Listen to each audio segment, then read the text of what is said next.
പൂരങ്ങളുടെ പൂരങ്ങളുടെ ഈ പൂരങ്ങളുടെ മാറ്റുവിൻ ചട്ടുകങ്ങളെ, അല്ലെങ്കിൽ അത് നിങ്ങളെ മറിച്ചിടും.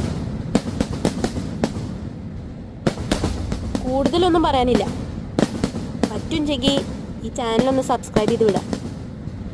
വീഡിയോ ഷെയർ ചെയ്തും ലൈക്കും കമൻറ്റ് ചെയ്തും സപ്പോർട്ട് ചെയ്യാം. അതിൻ്റെ ഒരു കാര്യം, നമ്മുടെ തൃശ്ശൂർ പൂരത്തിൻ്റെ വീഡിയോ ഇട്ടുണ്ട്. കാണാത്തവരുണ്ടെങ്കിൽ അതൊന്ന് പോയി കാണാം. ലിങ്ക് ഇതിൻ്റെ താഴെ ഉണ്ടാവും. അപ്പം ശരി, ഓക്കെ. എല്ലാം പറഞ്ഞ പോലെ. നന്ദി, നമസ്കാരം.